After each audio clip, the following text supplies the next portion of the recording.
Hi there. I'm Frankie Kujawa, an entertainment writer and creator of the Be More in the Know entertainment blog. As a passionate fan of film, television, and theater, I've had the opportunity to cover a wide range of entertainment stories throughout my career, including serving as arts and entertainment editor for Baltimore Out Loud, a now retired publication based in Baltimore, Maryland. During my time there, I had the pleasure of interviewing and getting to know writer, director, and producer Bruce Reisman. Recently, I caught up with Bruce to discuss his latest film, Married Alive, which will be released on streaming platforms this Father's Day. Take a look. You're gonna wanna rest your eyes. You're gonna wanna go to sleep. You can't. You gotta do whatever you gotta do to stay awake. You hear me? I'll be back.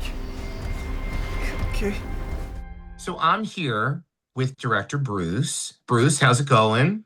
Pretty good. It's good to see you. It is so good to see you too, and I'm so glad to see that you're doing so well. This Well, movie was yeah, this movie was an ordeal on two levels, wasn't it? it kind of goes with the movie. I mean, we started principal photography on this movie 4 years ago. We shot for one day with David Chokichi, my camera crew, and another actor playing Tony. And we stopped because I had to go in for a day procedure on a hiatal hernia. And unbeknownst to me, when it happened that day, the surgeon shredded my esophagus. And I was apparently rushed to another hospital. But I woke up almost 2 weeks after this happened to find out that I was presumed dead. I was Gosh. I was far from alive. And so I started this 18-month ordeal that kind of ended with an esophageal transplant at USC.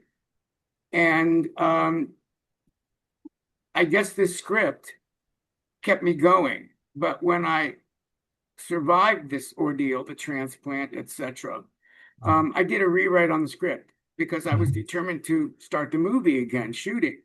Mm-hmm. But I felt differently, Frankie, even Mm-hmm. though it was a really solid adventure story about survival, Married Alive. It needed more personal stuff because I really did survive. Well, let me actually ask you a little bit for some of our audiences that may not know, what is the movie in your own words? What is the movie? What is the premise of the movie? Could you talk a little bit about that? Okay, the premise is about a single father, played by David Chokichi, Mm-hmm. whose girlfriend delivered um, this son just after she was shot in a high school shooting when she was 17, and so was David's character, Mac. She survived long enough to deliver the son, and then she died, and David was a single parent.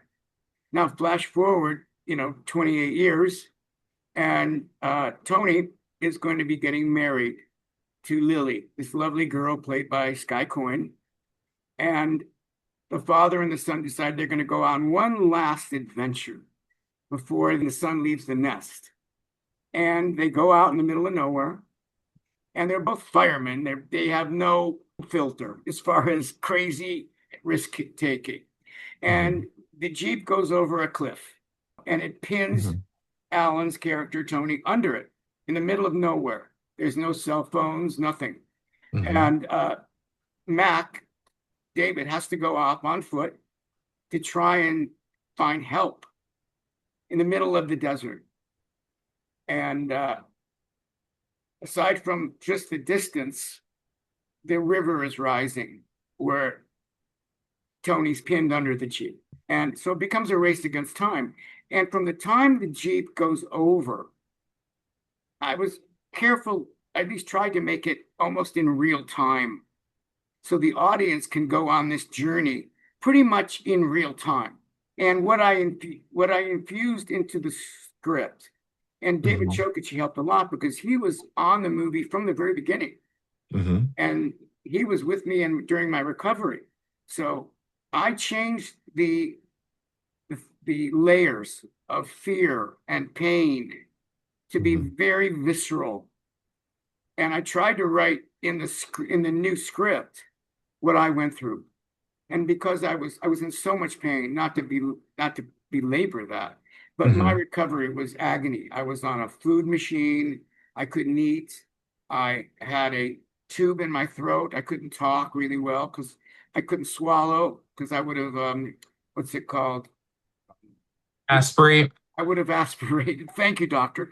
I'm So sorry. I for 16 months, and even through the transplant, we didn't know if it was going to Mhm. work or not. We had to wait 3 months to see if I would ever be able to swallow again. Luckily, Mhm. it did. And from that point, I was determined to make this movie. And I did. Well, I have to be honest with you. It's a hell of a movie, which I want to get into all of it. I want to get into the performers, the actors and actresses. I want to get into the characters, but I want to start off actually because the movie opens. It obviously it's a very ominous opening. We start off with the accident itself right away, and then we kind of it has a lot of foreshadowing. Then there's a juxtaposition there, and we start off the rest of the beginning of the movie with this beautiful, beautiful beach shot. The colors seem to almost jump off the screen when you're Yeah. watching it. And Can, let me comment on that because you picked it out because I had an extraordinary DP. This is the hmm third movie we've worked on, Ryan Brown. hmm So I gave him carte blanche with his equipment, and I barely set up any shots with the camera. hmm So the visual of this movie, well, you saw it. I mean, the hmm cinematography is very special. So you caught that starting from that beach. I mean, on top of the fact that, I mean, not only was the cast very, very nice to look at along with that shot, but I mean, it was casted so beautifully. I mean, you were really in the scene, which kind of, I mean, since you've already kind of given just a little bit away, it is the engagement scene. Alan Williamson plays Tony. Sky Coyne plays Lily. Talk a little bit about the relationship that both had as actors that allowed them to build the chemistry on screen. And then a little bit, in a couple minutes, I'm going to talk about the relationship between David Chokachi's character with Alan as well. Alan and Sky are both lifetime Hallmark pros, so they know how to do this stuff.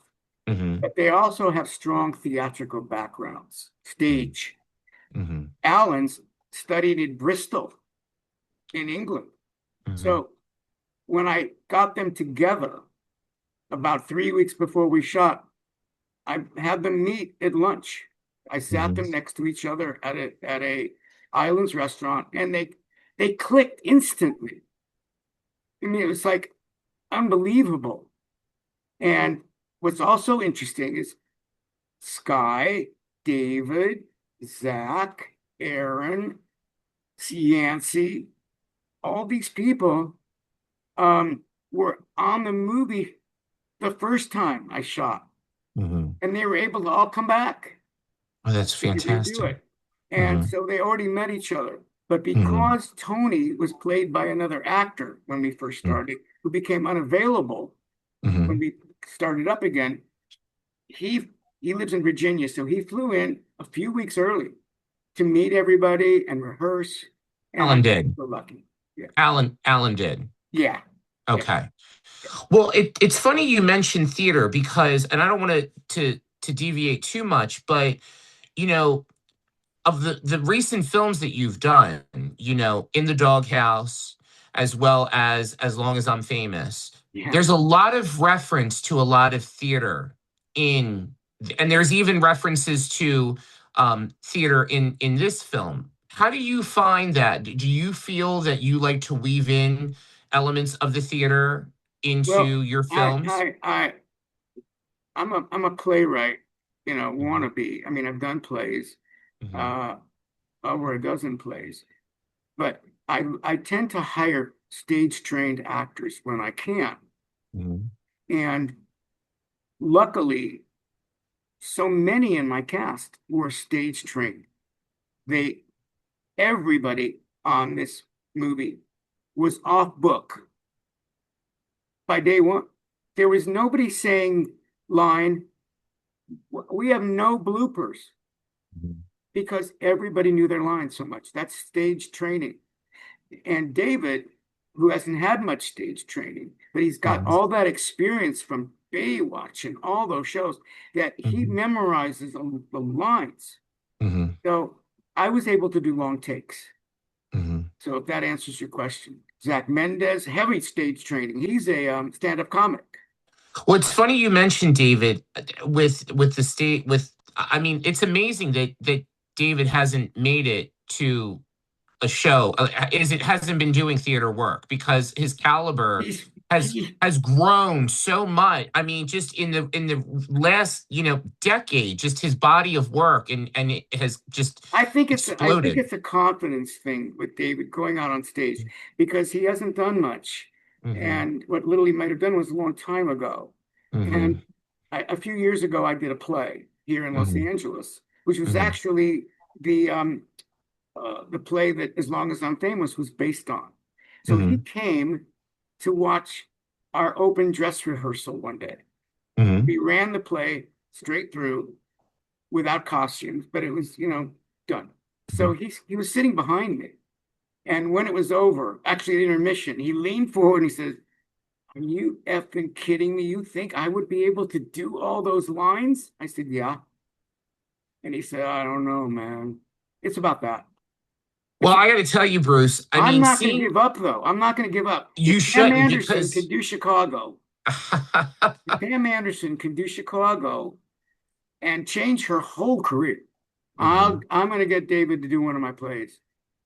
Well, jumping into David, I mean, and I'm going to talk in a minute about how well the chemistry was between him and Alan, as playing father and son.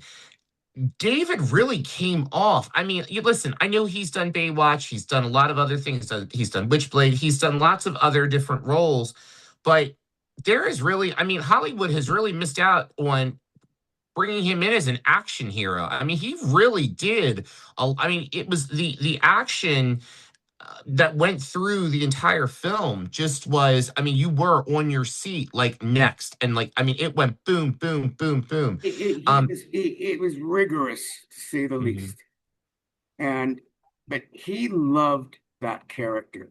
mhm, I think he would like to play Mac for the rest of his life because he is Mac, mhm, because he has a daughter. mhm, And I know that when you cast right, Frankie, you don't have mhm, to direct actors. If they're familiar with what's going on with these people because they live it themselves, mhm, you just have to turn the camera on them because it's in their eyes. And every frame of David's performance, I mean, there are scenes that on set, the crew cried. And there were scenes after those guys individually, the crew applauded them, especially the things that Alan Williamson did, David Chokichi, and Todd Denson, who played Lucas, our bad guy. And the mhm. redemption, of course, that he goes through, but those were tough parts. And again, I didn't really have to direct them, except say, let's do another one. What do you want us to do? I don't know. We'll talk a little bit about David and Alan's their chemistry. Was it instant? Did it take a while to build up to that, or Instant, instant? instant, and no bullshit. When I cast him, he went through the usual process. My casting director found him out of 400 people that were submitted to us. I looked at 40 tapes because Mm. Stacy, my casting girl, she knows exactly what I like. Mhm, And Alan was one of them, and there was a couple of other guys that were a little bit different physically. mhm, Something about Alan. And it wasn't even in his audition. It was something that when I met him on Zoom, like you and I are talking right now, mhm, we clicked. And then the next phase was to have David meet him on mhm. Zoom. David's in LA, Alan's in Virginia. Immediately, I think they were on for 7 minutes. And when it was over, David rung me up and said, "That's the guy. That's my son." It's awesome. And then they met like 2 weeks later Mhm, for rehearsal because they had to train to do the rock climbing together. mhm. So they were in love. That was the bromance of the planet. I'm not kidding. Well, I mean, and going into, I know you had mentioned about your DP, but some of the shots, and I don't want to give too much away with the accident, but there are a lot of different shots where the camera angles, even, you've got, Alan dealing with this accident and the way the camera is kind of coming down on him. I mean, That's all. I can't take credit. That's all Ryan Brown. I would come up with, from the beginning, we talked about movies, and I said I'd like it to have this kind of color, this kind mhm, of, you know, wash, kind of grainy, kind of gritty. That was it. mhm, And then when we get on set, I knew what I needed coverage wise. But when it came to being creative, that was all Ryan. So that those beautiful shots, he was up on top of the Jeep. Well, with Alan pinned under it, in the mhm. rain, in the sleet, in the heat, all those shots were all Ryan Brown. I didn't think of those. And there was another great shot through a broken windshield. It's like Mhm. art, but that's all Ryan. And I hire people that are smarter than me in their field. I don't know anything about a camera. I'm a stage director. I'm about the actors. That's it. You had mentioned that Ryan even grabbed a hammer at one point to Oh put yeah, he through. oh he bashed Yeah, in he bashed in the windshield on the Jeep to get that that's. that incredible shot. And Mhm, it's actually beautiful in its tragedy because mhm, the people that see the movie will know right away mhm, that when they see poor Alan under that Jeep through that broken glass with rain pouring down, mhm. it's actually I'm very proud of him. He's another one. As long as I'm making movies, he's my DP. Well, speaking of, I mean, just all of the different crew to help out on all the different levels. I mean, the costuming, the makeup. I mean, because we're talking about at one point, we start out at this, like we said, at this luscious, gorgeous beach shot, and then there's this immediate juxtaposition to the dry, to the desert, to the dust. I mean, everywhere, and then as the movie proceeds and the weather starts to change, it starts to get a little bit more treacherous. Now we're dealing with water, we're dealing with rain, we're dealing with mud. And I mean, describe that a little bit. Justin Anderson, my line producer, find me the best people. Hmm. And he found a guy named Sam Dean, who was our special effects guy, who's got Hmm. big features under his belt. But he Hmm. loved the script and he came out and worked. And he and I clicked when we met. And Hmm. he did things above and beyond, like that rain. Those Hmm. were rain machines. That was we didn't have real rain. It looks thunderous because it is. They were soaked. And what's interesting, you thought about the costumes. Dorothy Amos, our costume designer, who I've known since 1989, worked on Tour of Duty together. She Hmm. came on and I said, for those two guys and the bad guy, we got to have like 20 outfits. So she Hmm. designed each one of their costumes to go with the character. Hmm. And she sat and talked with David. She had each one of those guys come to her studio and try on all these different looks. And they would decide together which went with David Chokich's character, which went with Alan's character, what went with the bad guy. I mean, Hmm. from the tie that the bad guy wears because he went to a funeral. You know what I'm Hmm. saying? It's all very meticulous, but that's the costume designer. I want to talk a little bit more. I want to jump back to the story. As the writer, in the past, you have written for shows like TJ Hooker. Obviously, you A long have. time ago. Yeah, but I mean, you had a lot of scripts that you had to write back at the time there, and they had to be a certain format. Kind of talk to me a little bit about the script process, the script writing process between something that would be on like a television, a weekly serial versus something like this. What kind of process went into that for this film? I had no boss on this at all. Even Mhm, the money was I was I didn't have anybody saying you need to do this or that.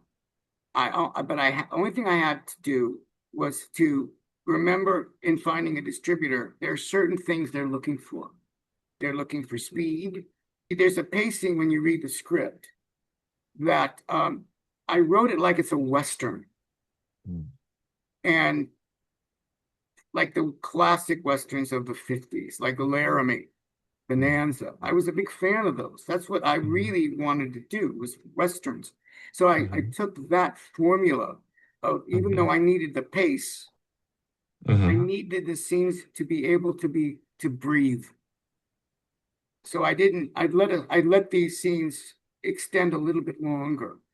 When I would do a take with especially David and Alan, I'd let them breathe. I wouldn't just cut, cut, cut, cut.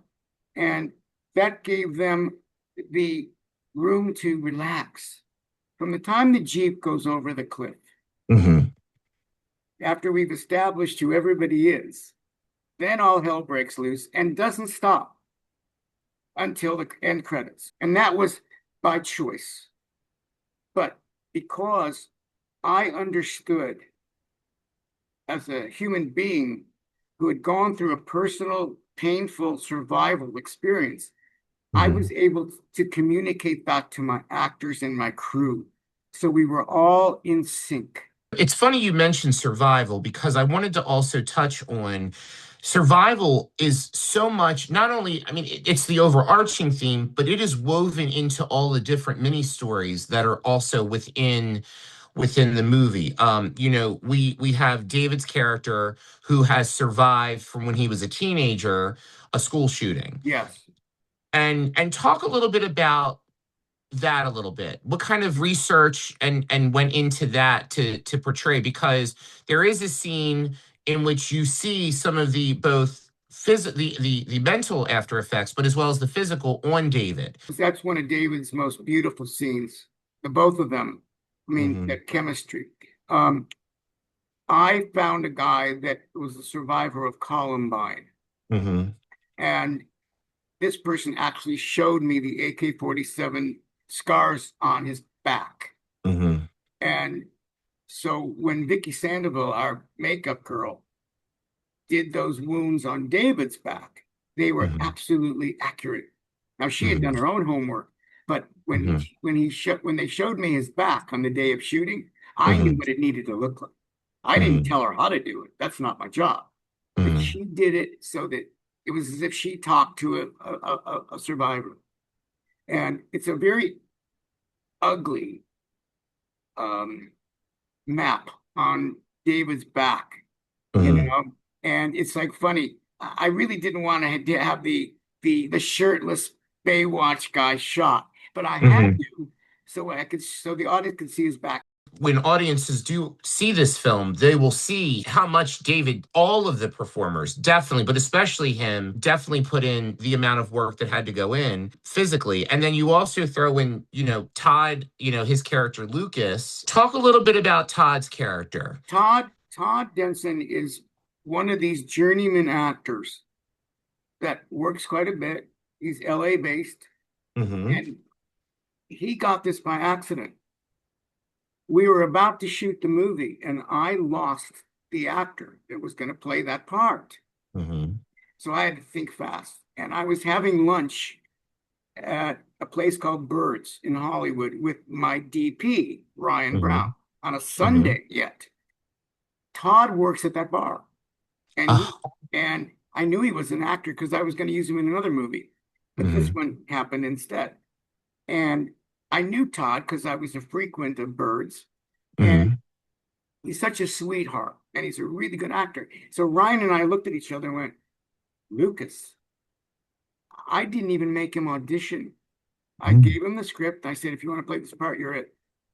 And he turned out to be spectacular.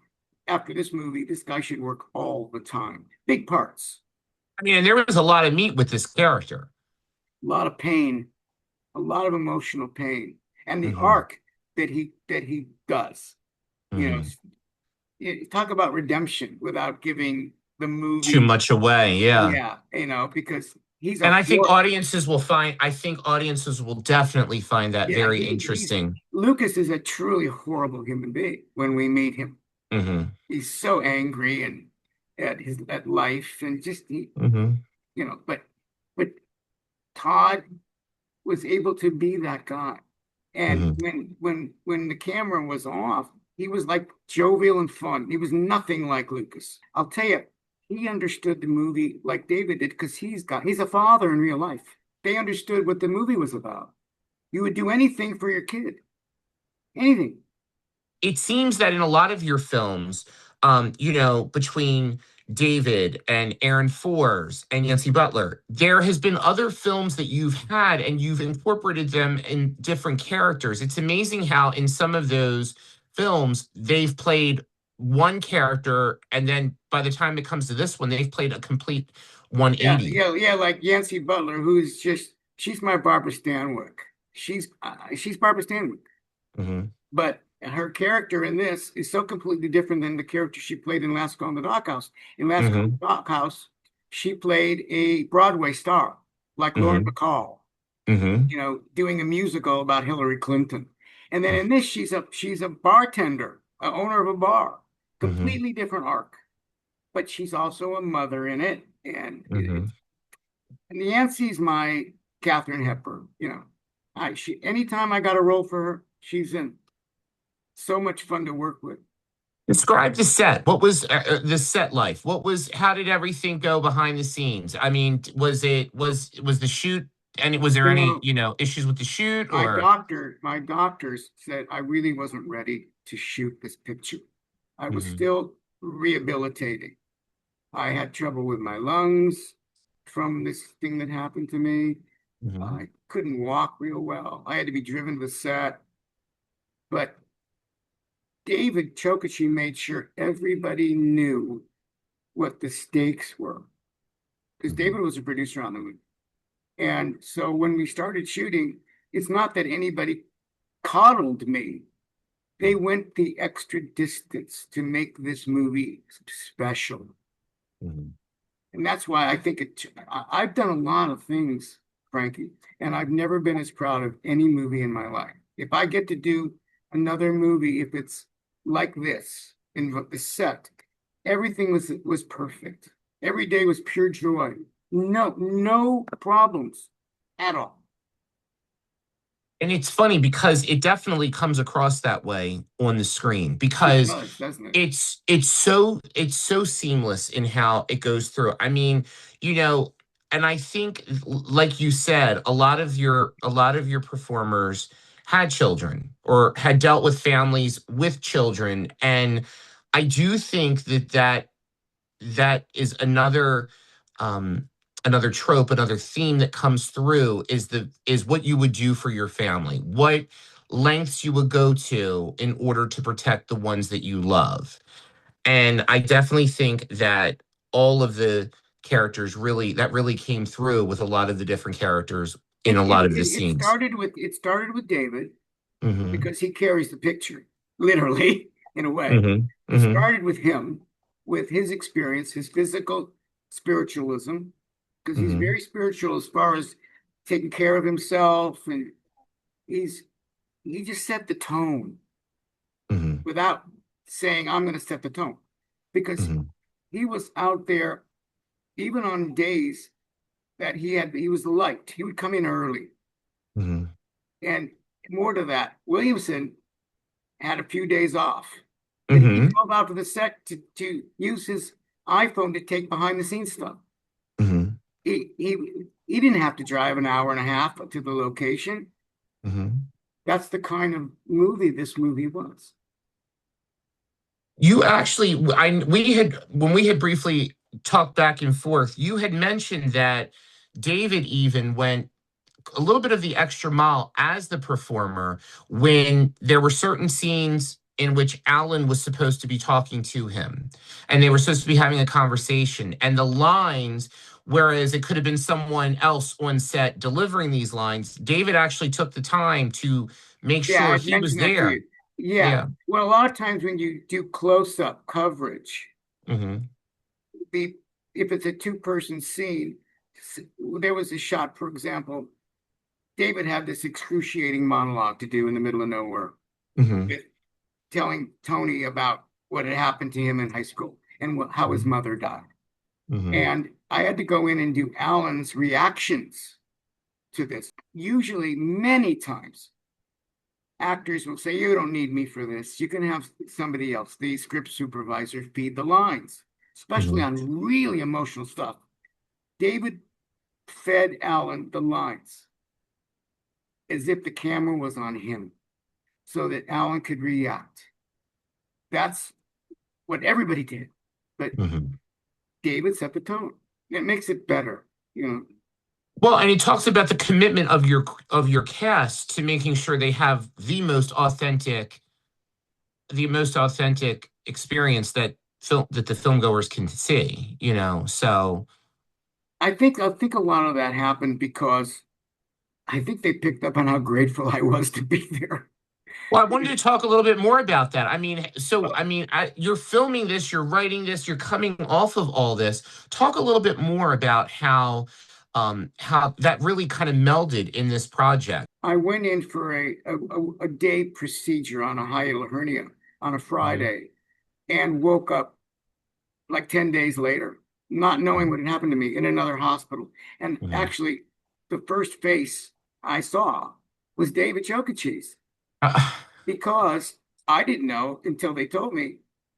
The doctors called, and my cousin, who's my executor of my estate, mhm. they called my closest friends to come say goodbye. They were going to pull the plug. Oh my gosh. And there it was.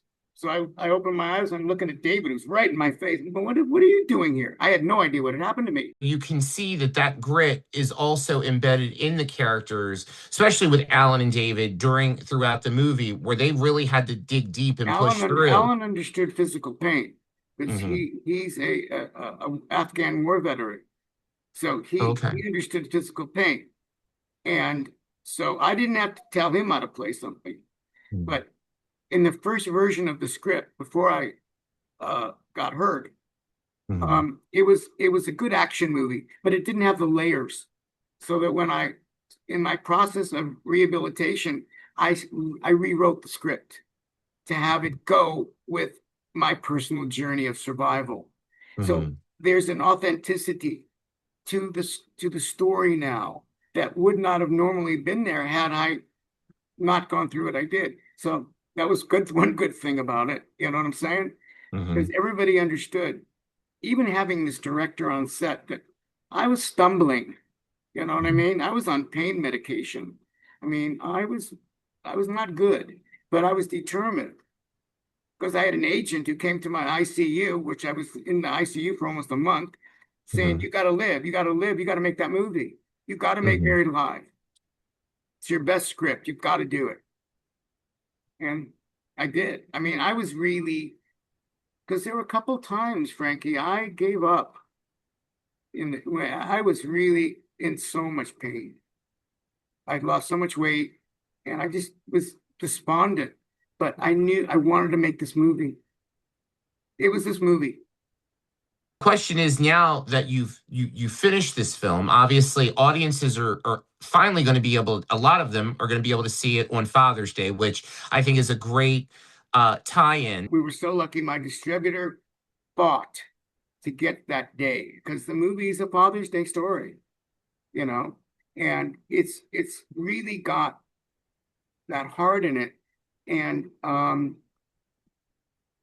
again, luck or Mhm. not luck, this movie it just has so much blessing from whoever. You know what I'm saying? It's a hell of a movie. It's some of the best work that I've seen David Chokachi ever do. And I've seen Yeah, quite a bit of huh. his work. I mean, it is, I mean, just the emotional level, the physical level that went into it. I mean, and all of the actors. I mean, it is a hell of a movie. And I think that Thank you.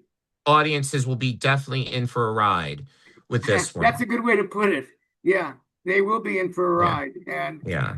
the response to the people that have seen it, we've done test audiences, and it's Hmm. really behaved better than I even anticipated. Because Good. you never know. Hmm. I mean, I knew that when I was shooting it, that these kids were spectacular. I Hmm. knew that my crew they were spectacular, you know. And Hmm. now you just put it out there and hope, people get it. But I think people will get it. I think they will. I think they will. I think it was written beautifully. It was casted perfectly. It was performed authentically. I think it's a hell of a movie to see. Well, So thanks, Frankie. I'm glad I'm alive for you to see it.